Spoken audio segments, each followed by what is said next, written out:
Just a couple, like 5 or 6 would already put us in a much different position. Amen. The ability to explain themselves, to to stand up for Israel's right to exist and defend itself and all. It's I told you, they've gotten a little better. Netanyahu actually did something that no one else did. He said that I'm not saying that he's there yet, but it's a step already. He said that he doesn't think it's possible to have a Palestinian state. Yes. No, I can't believe he said that. He didn't say he was against it. He said it's not possible. There's a very long path of teshuvah ahead of him, but that's a good beginning. Netanyahu, by the way, probably signed over more land than any of his predecessors, and he's a so-called conservative. Yeah, but he did it on... Made a lot of deals. Well, it is what it is, but he now has this responsibility where he signed so many deals during the Clinton administration. Now he has to... the hens have come home to roost, as we say in English. You made your bed, now you have to lie in it.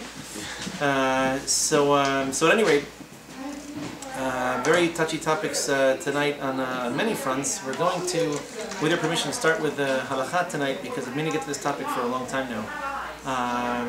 It's the halachic topic of yei nesech, in other words, non-kosher wine. Definition of non-kosher wine, or the framework in which these discussions about what is kosher and what's not. Hi, Monique. Thank you for so generously hosting.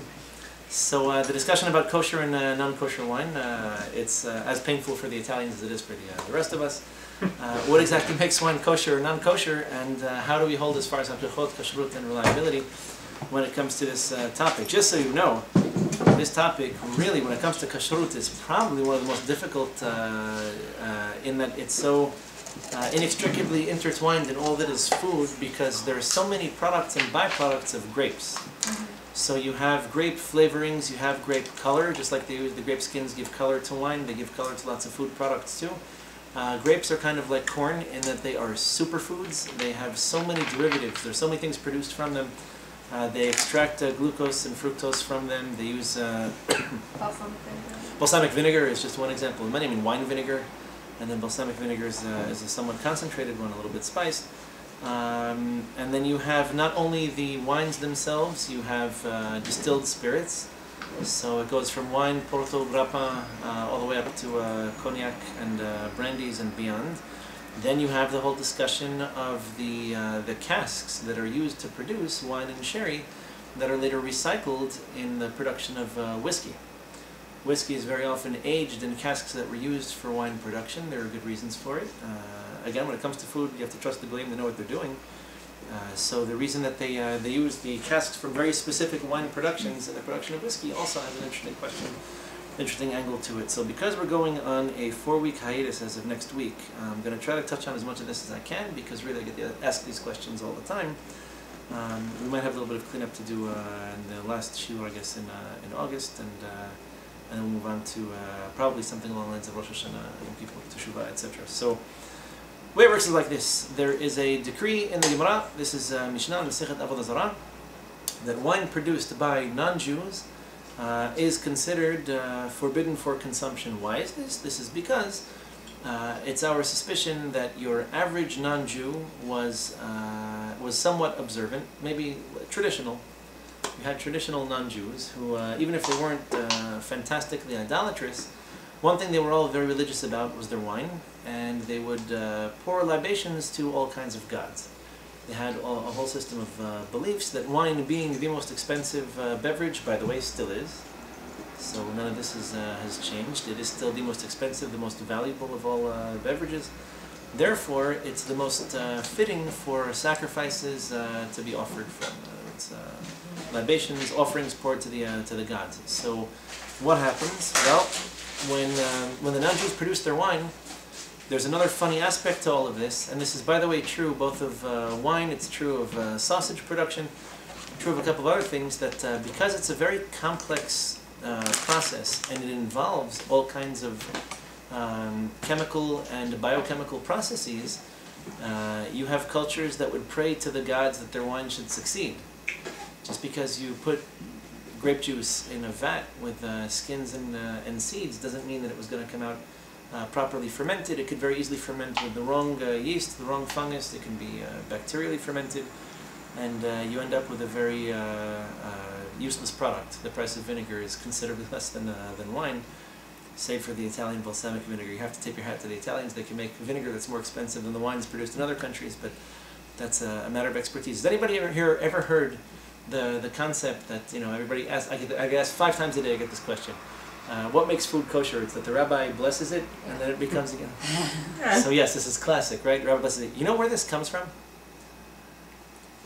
I read a recipe book this was for the most part for fermented sausage and some whole muscle products like prosciutto, mostly pork products. And it was written by a partner, an American guy and a Polish guy. The Polish guy writes, there was a tradition in his grandmother's family that every year when they slaughtered their hogs that were fattened up for the winter, they would naturally, certain cuts were consumed roasted or grilled. Some of it had to be stewed, and whatever they could preserve for the winter, like the back legs, the hams, the loins, a few other things were salted, and they would make sausage out of whatever they could because this would be their meat for the winter. And so, very religious Catholics, what do? They would take the meat mixture. They would add salt, sugar, spices, etc. They would grind it. They would mix it up, and then they would bring it to a priest and have the priest bless it. And the reason for this was, the scientific reason for this, not that the priests are necessarily scientific in nature, the reason for this is because a poor fermentation, when you dry meat, regardless of the temperature and the conditions, it's going to ferment. There are sugars in there the bacteria are going to consume. So good bacteria can consume them, or bad ones can consume them. It can get moldy, the wrong kind of mold, it becomes unpalatable, sometimes even dangerous. And so they would go to a priest trying to invoke his blessing that the sausage would succeed and it wouldn't ferment in a dangerous way, that the bad bacteria wouldn't take over it. And so you have many traditions like this when it comes to winemaking as well, where people weren't necessarily aware of the complexities of the process, but it wouldn't hurt to invoke the help of the gods and pray that if I have 2 tons of grape juice fermenting, I'll take whatever help I can get in order to make sure that the wine ferments properly and it doesn't go bad. So today we have a lot of other checks and balances and controls over the system. But there is a lot of superstition associated with the production of wine. Something similar is true of beer in Germany, by the way. In Germany, they passed in the 1500s. They passed a famous law. Real beer enthusiasts are familiar with this. The Reinheitsgebot. It's the laws of purity of beer, where any beer produced in Germany had to be produced according to certain rules. Imagine that, the Germans having rules for things. They passed a law that the only thing you can put in beer and call it beer and sell it as beer was the barley, the mash, water, and a little bit of hops. If you wanted to balance out the flavor, they didn't know that there was such a thing as yeast. They didn't realize, they didn't have this knowledge of simple organisms. But they're very superstitious about using the same wooden paddles to mix the mixture, and this is how they inoculated it with the same yeast they had the previous time.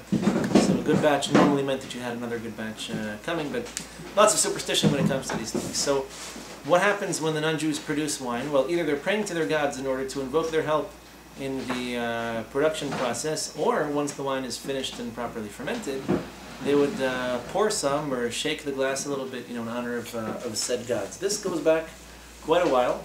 We have wine libations in Beit HaMikdash. It shouldn't be news to us that we use it in religious ceremonies. The question is, what's the status of non-Jews today in these processes? So, halachically speaking, the Mishnah discusses the non-Jews of back in the day, and the suspicion is that they're going to be worshipping their gods or using the wine for some religious purpose. Therefore, they shouldn't be allowed even in on the production process of kosher wine. If it's a Jew owns the vineyard, the non-Jews can go so far as to help him pick the grapes. Anything beyond that already becomes problematic. If you ever saw Hashqafah and grape juice, that's the reason why. At the beginning of the process, once it's already grape juice, then we have a concern the non-Jews are going to be, could potentially get involved and do something with it. The suspicion is suspicion of Avodah Zarah, and Avodah Zarah happens to have the unique distinction of not having any permitting or mitigating circumstances.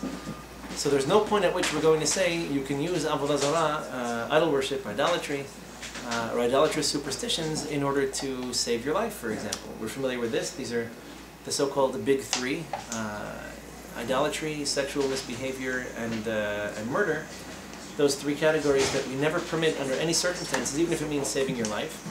So if someone were to tell you the only way for you to save yourself is by drinking holy water or by, drinking wine that was blessed by a Polish Catholic priest, then we would politely bow out, go back to praying to God and hope that our deliverance should come quickly. We don't have any permitting circumstances for Avodah Zarah, even to save your life. So if someone were to tell you, well, I can maybe embellish my Shabbat experience by buying a better wine, even if it's not kosher, the answer is going to be, look, to save your life, you couldn't do this. So much the more so, for other purposes, we're not going to permit it. So Avodah Zarah is not, as almost every other forbidden food item, it is not permissible in diluted admixtures. So I'm not going to be able to play the 1 to 60 game, where if I have 60 pieces of meat and 1 piece of cheese that fell in and I can't taste the cheese in the mixture, I can assume that it's okay to consume it because that piece of cheese is going to be null in proportion. It's not going to count. When it comes to Avodah Zarah, there is no proportion in which I can nullify it. So I can't say, well, here's a non-kosher bottle of wine that accidentally fell into a jug or a pitcher in which I had kosher wine. Here, even if it's wine in wine, which is the easiest thing, when it comes to milk and meat, they're different species, so to speak. 1 to 60 is the ballpark figure. Although if you can taste it, it doesn't matter how much it is. It would be forbidden. When it comes to wine, if it's a drop of non-kosher wine and 2 drops of kosher wine, and it doesn't influence the flavor of it, then in theory it should be permitted. But Chazal said under no circumstances, no dilution, none of that's gonna help. So, is there any kind of leniency if, for example, the wine was made by someone who doesn't practice Avodah Zarah, like let's say Muslims? Oh, very good. So here, Muslims don't. Well, they believe in the same God. Yeah, but they don't. But don't they not really drink like? Don't they really?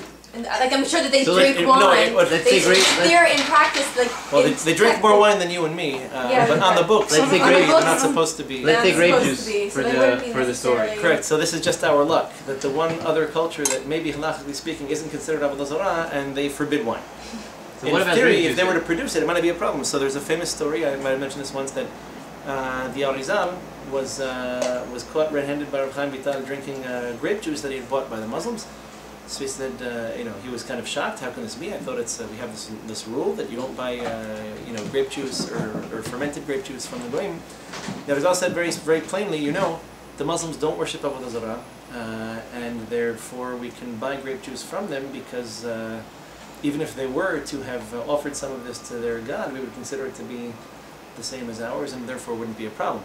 Pretty gutsy, because it hadn't been written before. I hadn't seen it written before that particular source.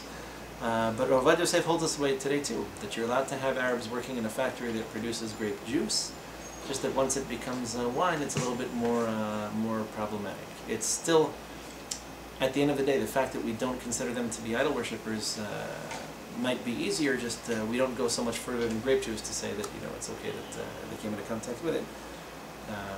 But yes, in theory, if you were to know for a fact there was an entire culture like them that doesn't worship Avodah Zarah, here's an interesting question: how about an atheist?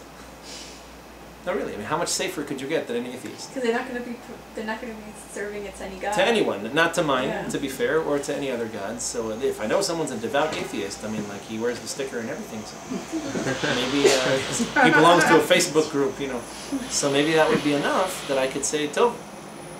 I know for a fact this person is not religious. It's not necessarily that big a deal. You won't find any blanket permitting statements like that. Though it's an interesting question, and one that there are halachic grounds to permit based on the same logic. The problem is, what's the status of your average non-Jew today? And I hate to be the bearer of bad news, but there's so much of it out there today that I may as well add another straw to the camel's back. The Sephardim were not really lenient when it comes to this. The majority opinion by the Ashkenazim is just as strict, so it doesn't really help all that much. You find a little bit of leniency in some of the derivatives, but not so much in the wine industry itself. So as far as wine is concerned, we do require wine to be produced by Jews. By the way, this is not just a question of Hashqafah, so to speak. It's not a matter of having a Jew watching over him to make sure that he's not putting any non-kosher ingredients in it. This means actually having the Jew be the one pouring the wine into the vats, inoculating it with the right yeast, etc. So that explains two reasons why kosher wine is more expensive than non-kosher wine. One is because you have to pay Jews to do it, and second of all, because the process is a bit more closely controlled. That's kind of on one foot. Another interesting halachic question that we need to ask is, what's the status of your average non-religious Jew? A little bit of a difficult question to ask. According to the Shulchan Aruch, a Jew who does not keep Shabbat, meaning he violates Shabbat in public, what he does in the privacy of his own home is one thing. Someone who actively violates Shabbat, lights cigarettes, turns on his car, etc., the Shulchan Aruch considers him to have the status of a non-Jew for all items related to kashrut. In other words, definitely for wine, probably the same goes for shechita. Now, if this individual doesn't believe in Shabbat or doesn't believe in the creation of the world, we're back to our atheist, right? So here's an interesting point. There weren't very many atheists in antiquity. The suspicion was that if you're not keeping Shabbat, you're keeping Sunday. You're probably a Christian. If you have abandoned the Shabbat, you probably have adopted some other idolatrous form of belief. This was in the times before atheism became popular, I guess. I mean, the Greeks had their own mythology. They were philosophers. The Rambam holds that Aristotle wasn't that far from monotheism. I mean, he made some kind of imbecilic comments about what he believed God could or couldn't do, but at the end of the day he said that, logically he wasn't that far from it. He just didn't quite get all the way there. But the suspicion of antiquity was that if you violate Shabbat in public, you're basically broadcasting your disbelief. You're tweeting to the world that you don't believe God created the world in 6 days, or that on the seventh day he left room for us to rest, and therefore the wine would be considered not so kosher. That's another complicating factor in the whole thing.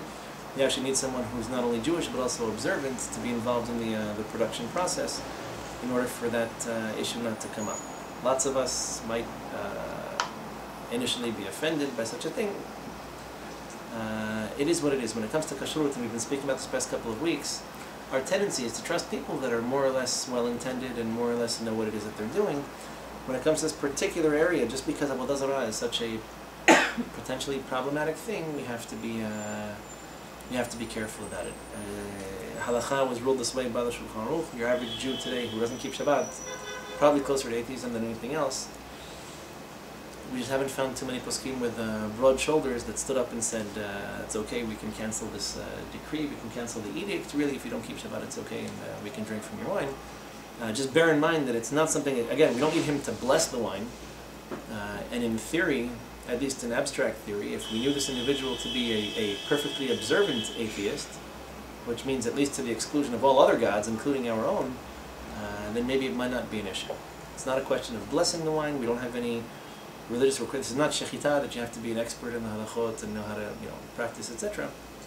This is the production of wine. Our concern isn't that it wasn't done properly, it's that there was some idolatrous intent behind the production, but Chazal took it very, very seriously, and there are not too many poskim that are lenient with it. The question becomes a little bit different when it comes to some of the derivatives, and so here one of the more famous and most painful questions is that of whiskey, especially the Scotch whiskey, which for centuries has been using the recycled barrels in which they ferment, the casks in which they ferment sherry, port, or other wine products.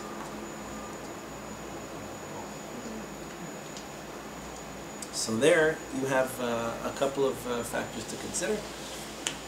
Very interesting. When you have something that's somehow suspiciously related with Avodah Zarah, but it's not the sole contributing factor, there might be a little bit more room for leniency. This in the Gemara's terminology is zev v'zeh gorem.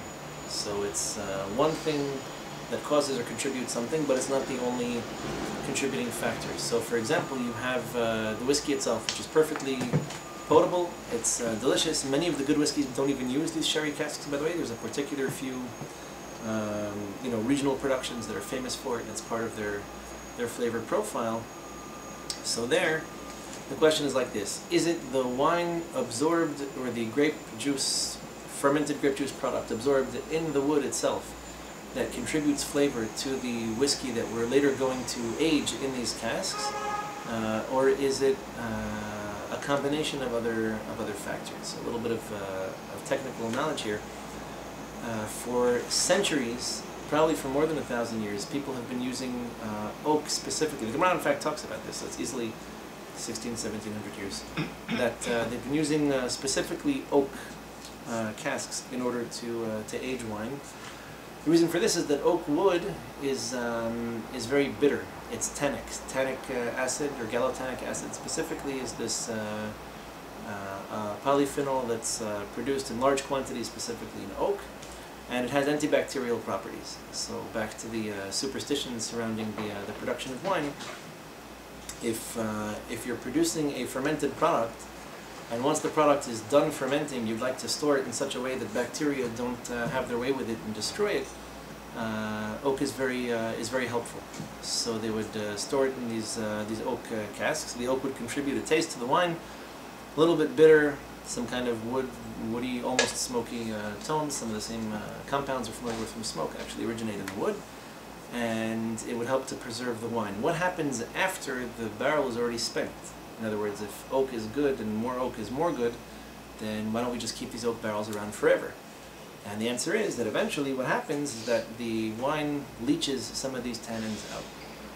And so the wood is less effective, and it eventually has to be reused. And there are places that don't even use new oak because it's too strong. They'll use it after it's already been used to store something else. So if it's a function of taste contributed by the wine, and the wine is considered asur, and this is forbidden because it's suspected of having been in contact with avodah zarah, or used for idolatrous purposes, then no amount of dilution is going to help. If the casks themselves have been used in such a way that the effect was weakened by the wine, so it's not so much what the wine contributes to the wood, it's what the wine actually detracts from it that makes it useful for storing whiskey over long periods of time, then you can make the case that the avodah zarah is not so much, doesn't play such a functional role in the process, and therefore it's a mitigating, permitting kind of circumstance. So the opinion held by Rav Moshe Feinstein was that we would suspect that as long as we can nullify whatever wine or wine leftovers were left in the residually in the wood itself, then we would be able to permit such casks in the production of whiskey, where it's not so clear that the wine itself. You certainly can't taste wine in the whiskey. If anything, it kind of throws a couple of detours in some of these processes, and it makes the flavor a bit more complicated, a bit more sophisticated. But it doesn't necessarily mean that it's asur. It's customary to rely on this because whiskey tastes really good. I guess this is why the world tends not to be so strict about it. I mean, it's a little bit distant from avodah zarah in the sense that if it's the wine, like I said, that contributes to or detracts from, or a little bit of both, you have a combination of factors, a combination of circumstances that contribute some flavor to, or give whiskey its characteristic flavor, and therefore we tend to be more lenient when it comes to that particular form of derivative. Unfortunately, when it comes to things like grape flavors, or anything that's extracted from grapes when they're in liquid form, when they're juiced, or when they're macerated, they're crushed, the tendency is still to be strict. And this is the reason why anything grape flavored, ice cream or candy or chewing gum, a lot of products and juices, many juices and juice cocktails, because grapes are so commonly grown, a lot of them happen to have grape juice in them, and so the predominant minhag b'Ashkenazim and Sephardim is not to accept such things without some kind of without supervision, meaning that there was Jews who were involved in the juicing process, or at least push the button on the machine or set the production for that particular day. That's how the industry effectively functions. This is why you'll find kashrut on things like soda, ice cream, lots of products where you might not otherwise have expected to find it. But candies are classic for this. The grape flavors are very popular everywhere. So that's the long and short of it, more or less on 1 foot. One other note two notes that are important to follow up with. One is that we mentioned a couple of weeks ago this concept of chotam betel chotam. So what do you do when you have a kosher product that's going to be handled by non-Jews? So the Gemara has a suspicion that before a non-Jew pours the wine, he either pours some kind of libation or even shakes the bottle or something in a way that's compatible with the idolatrous practices of those times. And if that's the case, then he went ahead and caused it to be forbidden. He basically forbade my wine for me. So if a non-Jew is handling the wine, and the wine is sealed, and it has two seals, one inside the other, not just two seals on two different ends, but one inside the other, then in such a case we said we can permit, and this was said about wine, which was potentially avodah zarah, so we're more lenient about other things. When it comes to wine, if you have a cork that's either sealed with wax or covered with some kind of foil or even plastic, in the case of champagne you have the cork that has that twisty wire on it, that would be enough for us to allow non-Jews to transport it. It's just that once it's opened it should be poured by and handled by Jews. The easier halachic mechanism to work with is what's called yain mevushal. You may or may not be familiar with it. Effectively, it's cooked wine. Now, why does this? And then it's lovely how they write on the bottle in Hebrew letters yain mevushal. Like a non-Jew who picks up the bottle and decides to pour a libation can read Hebrew and say, you know what, I was actually going to honor my God with this thing, but I realized what it says in Hebrew and I was shocked. I said, no, I'll find something more appropriate. So, the concept of bishul. Chazal said very explicitly, it's Masechet Avodah Zarah once again, the tractate that discusses idolatry. Chazal said that a wine that's been cooked, its flavor has been ruined to such an extent that no self-respecting idolater would pour libations from it to his God. So we offer it to our God, but they don't offer it to theirs. So it's a curiosity in the sense that it allows you to fulfill your obligation. It's kind of like airplane food. How it's really bad, it's not toxic, and so you can eat it and it'll sustain you for a flight. Just because it's kosher doesn't mean it's good.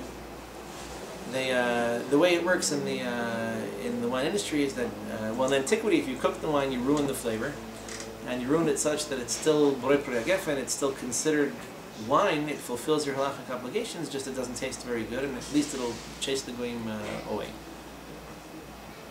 Similarly to the way I put hot pepper on my omelets and on my pizza so the kids don't touch it. It's edible, it's fine, it just keeps the kids away. Okay. I mean, it's good tricks to always Can I ask a question? Yeah. If you say that they used to offer it to their gods, but they don't do that now, so why is it still considered avodah zarah? Good question. Well, the So Christians still use. here's the point. Rav Yosef makes this point when it comes to Muslims and wine. He says, for example, let's say I had a Muslim friend who either doesn't care and drinks wine, or who wanted to pour me wine because we're at a restaurant just being polite, not out of any other reason. It would still be forbidden for a totally other reason, and that's because there's a separate decree in the Gemara about consuming alcoholic beverages in the presence of non-Jews, where the suspicion was one of assimilation. So if we get used to, let's say, going to bars or going to restaurants and throwing a few drinks back, we're probably going to get in trouble. And so that's not a function of avodah zarah, it's a function of a whole other interdiction, which is we don't want to have such loose and informal relations with them. No offense, just we don't want to end up marrying out. So, And also, like, let's say you're at somebody's house and nobody can open, like it's a cork, right? And they don't have the right corkscrew or whatever. Nobody has, let's say you're with elderly people and they don't have the strength to pull the cork out. So you give it to the doorman. Is that bad? And the doorman's not Jewish. Very good question. So if the wine is cooked, then technically it doesn't matter. If the wine is not cooked, that's a very good question. Once it's already got one Just to pull the cork cover or out. one seal on it, you would be tempted to say no. Because that happened once. And I didn't know. Well, the reason the Gemara says fine. The suspicion is that once he handles something that only has one cover on it, or one cork, or one seal, we suspect that he might be able to pour from it and then cork it again. And you wouldn't, you'd be none the wiser. You wouldn't know that he had done that. In theory, if you're there, I mean, look, maybe you can pull it out part of the way and then you can pull the rest of it. I guess that'd be the easiest way to do it. But it's a good question. I don't know. I mean, I'll make myself available to open anybody's bottles if you ever have such a problem. Do it with my eyes closed at this Maybe point. at the other end of the city. So a really cool trick. This works, by the way. Have you ever seen this? How to open a bottle of wine with a shoe? I've never met a Frenchman who hasn't done this in the past. I just imagine someone crawling on the floor like he's so drunk he can't even pick up a corkscrew. Like, wait, I have another bottle I haven't drunk yet, and I have an idea. Take the bottle of wine, you put it in a shoe that has a good thick sole to it, and you just hammer it against a tree or against a wall or a floor, and the pressure will eventually pop the cork out. Oh. It takes a lot of trying. You need to be an alcoholic. To sit there and bang that hard in order to get, yeah, but it works. It prevents the bottle from breaking, which is what the shoe is for. Oh. Anyway, so what happens when wine is cooked? It becomes nasty, and therefore it's permissible, and that's probably got something to do with the reputation kosher wine has for being not so good, unfit for any god but ours, it would seem. But the reality is that the way it's done today, it's done in a much more minimally invasive way. Meaning, when they cook wine, they cook it just for the sake of cooking it, not because they actually want it to cook. It's not like you're reducing it to make a sauce. Effectively, what happens is that they pasteurize it, they flash pasteurize it, which means they'll take a large quantity of wine, they'll run it through copper pipes, and they'll heat up the copper at one particular point, just so the wine goes above what we consider halachic cooking, which is chom shayad zoredet bo in Sefer Shabbat. It's hot enough, well, technically hot enough that it causes your hand to recoil.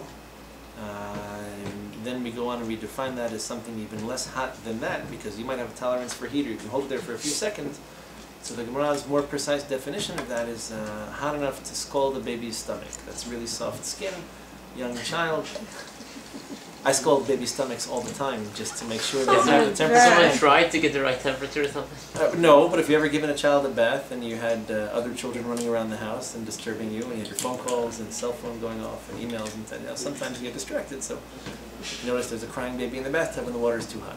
It's never happened to me, but I heard stories from other people that I know. So what happens is like this: you basically need to heat the wine for an instant, literally not even a second. And you only need to get it up to about, there are a few different opinions, about 104, 110 degrees tops. So that's not even cooking. It's not a temperature that even kills bacteria. So any live cultures in the wine would theoretically survive this. You know, most of them anyway. So 100 degrees, like on a hot day. I mean, you wouldn't want your wine to be that hot, but But what do you mean? It goes through like a cool pipe and it goes through No, it goes through like a lattice of pipes, and at one particular point, it's heated and then cooled very quickly afterwards. Oh, it's cooled. I always thought they were cooking it for a while. Flash pasteurized. No, so here's another thing. There's a leniency of Moshe Feinstein who says that, yeah, okay, if the grape juice was pasteurized before the fermentation, Rav Moshe considers that to be yain mevushal, and that's actually really helpful. They'll do this sometimes with wine and with milk before they ferment them with grape juice and milk before it's fermented for wine and cheese respectively, where grape juice, the reason you might want to pasteurize it before you produce the wine, it damages certain compounds in it, but at the same time, it effectively destroys any of the potential fermenters that are unwelcome or unwanted. So if I pasteurize it, I know that it's bacteriologically clean, and then when I inoculate it with the molds, that's a fungus that I want to put there, I'm pretty sure that's the only thing that's going to go to work on it, and it's going to ferment the way I want it to. It's much easier to control. This is why they pasteurize milk. You pasteurize milk basically to kill the bacteria or yeasts that are present in it. If I want to produce cheese and I want the process to be as tightly controlled as possible, I would pasteurize it first. It does destroy certain things. It's actually probably worse in milk than it is in wine. If you want to make good cheese, you don't do this. But if you want to make a lot of cheese, then you want to control the process, so you'll pasteurize it, then inoculate it, then let the fermentation take place, and it's more tightly controlled. So in the case of wine, Moshe Feinstein says that if it's been cooked that way, it was pasteurized that way, it's true, the non-Jews acknowledge that there's been a certain deterioration of the quality of the product. You've destroyed certain compounds that would otherwise be contributing to color and to flavor. And as a result, you kind of fulfilled this Talmudic concept of cooking the wine in order to ruin the taste a little bit.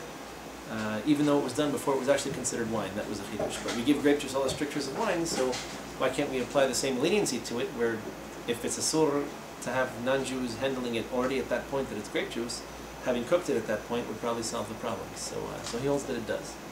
That's a fortunate circumstance, and so if that's the case, all we would need to do in order to have a kosher production of wines, let's say in a random place like Italy, is have a rabbi there just to oversee the juice pressing process. So if I wanted to produce, let's say, 100,000 bottles of a particular wine, I can have non-Jewish workers get me all the grapes. They can wash them and they can put them inside the vats. They have machines, special machines that macerate the grapes without cracking the seeds open, because that makes for a very bitter wine. And once the grapes are ready to go into that machine, if I'm the one who pushes that button, then that process, from the moment it became juice and on until it hits the pasteurization, that's all I would need to be there for. As long as I could verify that the bottles were properly, that the wine itself was fermented, I would only come back when they're bottling it, and I can push that button too. So I don't have to be there 24 hours a day, 365 days a year. I only need to be there probably for 1 or 2 days at a time, 2-3 times during the production process, and that's much more helpful. Once it was pasteurized, life gets a lot easier. I just want to make sure that it was the wine that I was there to press the button for, the same one that goes into the bottles that we're going to identify with labels as being kosher, etc. So take a quick, go ahead. Just one question. Maybe I don't know if you said this at the beginning, I missed it or not, but when you talk about the Mechal and Shabbat, you say you have the same status than the Ben Avodah, that's the goy. It's not my opinion, that's the Shulchan Aruch. Yeah, no, I'm just asking. So you mean that it just not, are we talking just for the production of the wine, or even for all the he touched the bottle, or he just the bottle is open and he touched it or something? Because the Mishnah's definition of this is that it's enough that he touches or moves the bottle. Even if he just touches the bottle and it's not Shema Shabbat? Because the word that used is Mechal Yeno, Yeneser. That's the word. Yeno Yeneser, right. No, but it doesn't mean, but it doesn't, that's why I never understand. It never means that it just means his wine is the Yeneser. It doesn't mean that it has that the bottle of someone else makes it has that status, yeah, and no matter what he did with it, it becomes an interesting question, a little bit more theoretical, is how can someone else use an object that belongs to me, use it for Avodah Zarah, and then make it forbidden for me? And the answer is he can't. It's annoying, but because he's not only Avodah Zarah, he's also a thief. Exactly. Yeah, no, he stole it. Sure, I would charge him money for it. How are you going to do that? Go to the non-Jewish courts and say, this guy used my wine for your idolatry? And say, pay me back. You worship the stars, I want my money back. And just one last, so when you say Mechal Shabbat Befarasia, it's there is no now distinction today between on purpose Leach is or no, or maybe or is Mechal Shabbat, that's it. You might have missed that class 3 or 4 weeks ago. We talked about this when it comes to Shechita, that's where the Gemara describes it. How we put people who transgress the Averot in different categories. And so there's a category for someone who is observant, there's a category for someone who occasionally makes mistakes but hasn't lost his status as a generally trustworthy and believable guy or girl. There's a status for someone who occasionally violates the mitzvot, but only when he's really hungry, not because he's ideologically allergic to them. There's the status of lachis, where if you give this guy kosher or non-kosher food, he eats the non-kosher. He doesn't care, even at the same price, even at the same... So those distinctions, when it comes to Shechita, are a little bit... There the Gemara goes into pretty great detail as to how we make those determinations.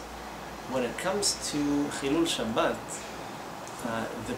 we operate under the assumption that people who believe in God observe Shabbat, and people who don't. So we tend to understand Chilul Shabbat as, at best, atheism, and at worst, idolatry. Like, I've abandoned the Shabbat for Sunday, because I believe in whatever. That was the suspicion. Someone who didn't keep Shabbat, the serious suspicion was that he's probably, observing the day of rest of some other religion, and therefore, by definition, he's an idolater, and therefore, we can't eat his shechita or drink his wine. So, violating Shabbat in public, among other things, also invalidates you as a witness.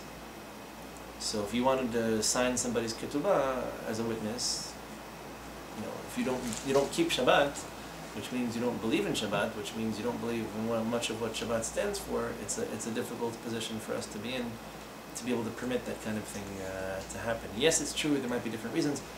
The biggest question would be, Tinok shenishba ben hagoyim. What's the status of someone who is raised by parents who are not observant? Not parents who believe in idolatry, not parents who are intentionally trying to eradicate the Torah from their children. Someone who was raised by non-Jews. I recently had a question like this. Someone told me, someone whose parents are from Europe, that her grandmother survived the war, and she was raised by nuns in a Polish convent. So she didn't grow up an observant Catholic, but she didn't grow up an observant Jew. So she was thankful to them and appreciated what they did for her, and she grew up kind of not observant at all. So what's the status of someone like this? Does it matter why they don't keep Shabbat? And maybe yes, maybe no. If you don't keep Shabbat because you didn't know there was such a thing, maybe I don't have to jump to the conclusion that you're probably observing some other religion and therefore it's Avodah Zarah automatically. But when you're making halachic rulings, halachic determinations for the entire generation, it's very difficult to get into such fine details and to change You personally know the person, for example. Like you know that this guy, I mean, he's not Avodah Zarah, it's just like, you know, it's like some traditional guy, you know, I'm a good guy, I do some mitzvot in my heart, I love, you know, this kind of, so you know this guy has nothing to do with Avodah Zarah. So the hardliners, let's say the more Haredishly inclined, It's a cover of the bottle. tend to be they tend to be strict. If you find yourself in a situation where you're sitting at a Shabbat table with someone, the wine first of all, if the wine's muvushal, it's not a question, and then we're lenient anyway. And you would say, really, even if it's muvushal, if I wanted to, I pick up the bottle, I say Hashem Yichud Kol Shabbat, well, Hashem Yichud whatever, 3 or 4 other guys, I decided to have a party, and so I take yain muvushal and I pour it for the sake of Avodah Zarah. That's definitely a sur. I mean, it doesn't matter that it's muvushal or not. I can do the same thing with water. I can take water and say I'm pouring this water in the name of the sun, moon, and stars, and then it becomes a sur. So, someone who pours it without any declared intent, you know, and we don't have any reason to suspect any other reason behind it. If you're sitting at a table with someone who's pouring you a glass, if it's someone who, you know, somewhat traditional, observes certain mitzvot, etc., it's a little bit difficult to say this is, you know, seriously suspect of Avodah Zarah. It's more like a traditional observance of halakha that we try to avoid situations like that. I don't know, for example, how observant every waiter is that pours wine in certain restaurants. In theory, if you go to a restaurant where they serve wine that's not mavusham, the Hashqafah don't like dealing with this. You remember this? I don't know if they're still open, but Jezebel, they're still. No, they're gonna. No, they were pouring in the Allah other yarhamhum. place. That's it. Alayhim hashalom. So They put away the bottle. They were giving you wine and then they took the bottle away and when you wanted some they wine, were you had hiding to it from the call mashgiach, guy. or they were. Yeah, you had to call the guy to say, please give me another glass of my bottle. So they were The mashgiach. So the mashgiach would. Ah, okay, fine. So this is, generally speaking, they're very, the Hashqafah don't like to have wine that's not muvushal walking around because it's easy that someone non-observant or non-Jewish employee is going to touch it, and then what do? You technically have to forbid it. So, if it was poured by someone who's observant, then that's, I guess, the only way around it. I don't know that every waiter everywhere, but at least if there's a mashgiach there who's careful about this, it makes more sense. Yeah, they do that in France and in Switzerland. They have like some fancy restaurants. They have like a sommelier. So he's the only one touching the wine anyway. So you have the mashgiach is the sommelier. Yeah. Okay.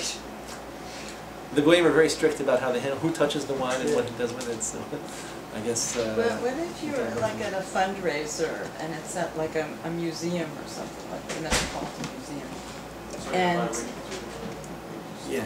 Just take a quick 5-minute intermission, and then we normally take a break in the middle. So, Okay. good. Hang on the question, and I'll answer it in 5 minutes. Sorry about that. okay. Yeah, we have a hard stop at 9:30.